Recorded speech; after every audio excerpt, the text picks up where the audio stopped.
Audio Jungle.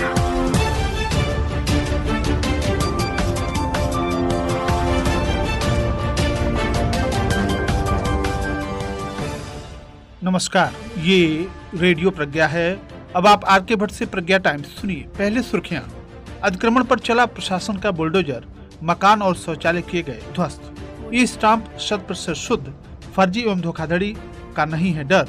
Computer के दक्ष बेरोजगार आवेदन कर प्राप्त कर सकते हैं लाइसेंस। सैनिक का पार्थिव शरीर पंचतत्वों में विलीन, नम आंखों से दी गई विदाई। द्वितीय सड़क सुरक्षा सप्ताह के अंतर्गत परिवहन विभाग ने कराई चालकों की ऑनलाइन ट्रेनिंग।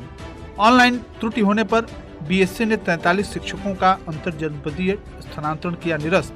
जिलाधिकारी ने वार्ता के लिए बीएसए को किया तलब। ऑनलाइन रोजगार मेले में प्रतिभाग के लिए आवेदन तिथि 12 अक्टूबर तक और बिना कारण बताए महिला चिकित्सक के अनुपस्थित रहने से महिला रोगियों को हो रही है परेशानी। अब प्रज्ञा टाइम्स विस्तार से। अरौली थाना क्षेत्र के ग्राम सभा बर्मा 52 में शुक्रवार को उच्च न्यायालय के आदेश पर पोखरी की जमीन पर बने आवास व शौचालय को प्रशासन ने बुलडोजर लगाकर गिरवा दिया। उक्त ग्राम सभा की अराजी संख्या 120 रकबा 0.065 हेक्टेयर पोखरी की भूमि है, जिस पर गांव के कुछ व्यक्तियों के द्वारा मकान तथा शौचालय का निर्माण कर लिया गया था। इस संदर्भ में गांव के ही अजय शर्मा पुत्र रामपुरित ने 21 जनवरी को वाद संख्या 083/2019 किया, जिसमें उच्च न्यायालय ने 9 जुलाई 2019 को बेदखली का आदेश तहसीलदार हाटा को दिया। कार्रवाई में विलंब होने पर पुनः कंटेम्प्ट नंबर 1014/2020 दाखिल किया गया, जिसमें 13 फरवरी 2020 को माननीय उच्च न्यायालय ने मकान गिराकर जमीन खाली कराने का आदेश दिया। इसके क्रम में शुक्रवार को उप जिलाधिकारी हाटा प्रमोद तिवारी, तहसीलदार हाटा सुकर्मा प्रसाद, नायब तहसीलदार योगेंद्र पांडे, थानाध्यक्ष अरौली अनिल कुमार, कप्तानगंज संजय मिश्रा, मैं फोर्स पहुंचे और जेसीबी से मकान गिरवाकर जमीन खाली करवाया। अपर जिलाधिकारी विंध्यवासिनी राय ने बताया कि शासन तथा विभाग का उद्देश्य है कि जन सामान्य में ई स्टाम्प का अधिक से अधिक प्रयोग किया जाए। ई स्टाम्प का प्रयोग बड़ी धनराशि के स्टाम्प के रूप में किया जाता है। वर्तमान में 100 रुपए से लेकर उससे कम का स्टाम्प निर्गत किया जा रहा है। बड़ी धनराशि के स्टाम्प का सर्टिफिकेट भी स्टॉक होल्डिंग कॉर्पोरेशन एवं अधिकृत संग्रह केंद्र ACC के द्वारा निर्गत किया जा रहा है तथा ई स्टाम्प का लाइसेंस परंपरागत लाइसेंस वेंडर्स को अपर जिलाधिकारी की सूची के आधार पर स्टॉक होल्डिंग कॉर्पोरेशन गोरखपुर शाखा गोरखपुर को प्रस्तुत प्रार्थना पत्र, जो महानिरीक्षक निबंधन उत्तर प्रदेश लखनऊ को प्रेषित किया जाता है, महानिरीक्षक निबंधन के अनुमोदन के उपरांत निर्गत किया जाता है। परंपरागत स्टाम्प वेंडर्स को इस अवसर पर लाभ उठाते हुए ई स्टाम्प का लाइसेंस अधिक से अधिक संख्या में लेना चाहिए और ऐसे युवक युवती जो कंप्यूटर में दक्ष हैं किंतु बेरोजगार हैं, वे भी इस अवसर का लाभ उठा सकते हैं। अपर जिलाधिकारी सहायक महानिरीक्षक निबंधन के कार्यालय में आवेदन का प्रारूप उपलब्ध है। संबंधित अभ्यर्थी आवेदन भरकर लाइसेंस प्राप्त कर सकते हैं।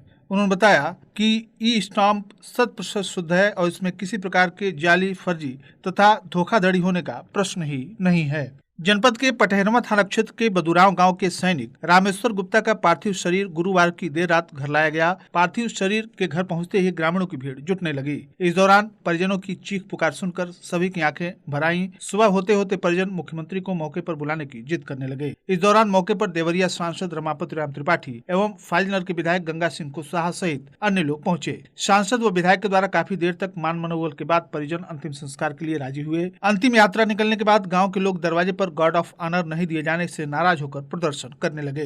प्रदर्शन के दौरान नारेबाजी कर रहे लोग सांसद रमापति राम त्रिपाठी की गाड़ी के आगे खड़े हो गए। पुलिस ने किसी तरह से मामला शांत कराया। गौरतलब है कि बदुराव गांव निवासी रामेश्वर गुप्ता उम्र 45 वर्ष सेना से जुड़े सीमा सड़क संगठन के जनरल रिजर्व इंजीनियरिंग फोर्स में गनमैन थे। उनकी ड्यूटी तिनसुकिया में थी। फिलहाल वह भारत चीन के करौली बॉर्डर पर तैनात थे। मंगलवार की सुबह ड्यूटी के दौरान उनकी मौत की खबर घर वालों को मिली। स्वर्गीय सिंहासन गुप्ता के 3 पुत्रों और 2 पुत्रियों में से रामेश्वर गुप्ता सबसे छोटे थे। वो अपने पीछे बूढ़ी माँ, पत्नी, 2 बेटे और 2 बेटियों को छोड़ गए हैं। परिजनों ने बताया कि रामेश्वर वर्ष 1995 में VRO में नियुक्त हुए थे। इस वर्ष 27 जनवरी को वह छुट्टी पर घर आए थे। 19 मार्च को ड्यूटी पर वापस जाना था, लेकिन लॉकडाउन की वजह से 3 माह की छुट्टी ले ली थी और बीते 23 जून को रामेश्वर ड्यूटी पर गए थे। अगले वर्ष 30 अप्रैल को बेटी की शादी होनी है। ऐसे में घर में शादी की तैयारी चल रही थी। उनकी पत्नी मीना देवी, माता मौलेश्वरी, 2 पुत्रियां पिंकी और रिंकी तथा 2 पुत्रों अजीत और लोकेश का रो रो कर बुरा हाल है। वर्तमान समय में द्वितीय सड़क सुरक्षा सप्ताह के अंतर्गत परिवहन विभाग कुशीनगर के द्वारा चालकों की ऑनलाइन ट्रेनिंग कराई गई। इसमें चालकों से गाड़ी चलाने संबंधी आवश्यक प्रश्न पूछे गए तथा उनके बारे में विस्तार से उन्हें बताया गया। गाड़ी चलाने के पूर्व गाड़ी में ईंधन, पानी, टायर की हवा, वाइपर, शीशा, सभी लाइट एवं हॉर्न सहित अन्य आवश्यक उपकरणों एवं स्टेपनी, टायर आदि की पूर्ण रूप से जांच करने के बाद ही गाड़ी चलाना, साथ ही सीट बेल्ट का अवश्य प्रयोग करना, सड़क पर बने आवश्यक संकेतों के बारे में जानकारी रखना, ओवरटेक न करते हुए निर्धारित सीमित स्पीड में गाड़ी चलाना आदि के बारे में विशेष सतर्कता बरतने की बात बताई गई। ट्रेनिंग ARTO कुशीनगर संदीप कुमार पंकज के नेतृत्व में RI RD प्रसाद वर्मा, यात्री कर अधिकारी राजकुमार, हर्षवर्धन राज, RP सिंह, राहुल कुमार आदि के द्वारा संपन्न कराया गया। जनपद में बेसिक शिक्षा विभाग में तैनात 43 शिक्षकों का अंतर जनपदीय स्थानांतरण BSC ने निरस्त कर दिया है, जिसको लेकर यह सभी शिक्षक जिलाधिकारी से मिले तथा उन्हें ज्ञापन सौंपा। शिक्षकों ने ज्ञापन में बताया कि अंतर जनपदीय स्थानांतरण हेतु आवेदन भरते समय क्षेत्र के प्रकार नगरीय ग्रामीण में त्रुटिवश नगरीय अंकित हो गया, जिसके कारण बेसिक शिक्षा अधिकारी कुशीनगर ने इस टिप्पणी के साथ कि विद्यालय ग्रामीण क्षेत्र में है, आवेदन पत्र नगरीय अंकित होने के कारण उसे निरस्त कर दिया। जबकि शिक्षकों का कहना है कि यह एक मानवीय भूल के कारण ऐसा हुआ है और इसी प्रकार के प्रकरण में BSA गोंडा ने एफिडेविट लेकर स्थानांतरण किया है। जिलाधिकारी कुशीनगर भूपेंद्र चौधरी ने उक्त प्रकरण में बेसिक शिक्षा अधिकारी कुशीनगर विमलेश कुमार से वार्ता कर निस्तारित करने का भरोसा दिया है। उक्त अवसर पर प्रीति सिंह, सावित्री देवी, प्रियंका शुक्ला, रेखा सिंह,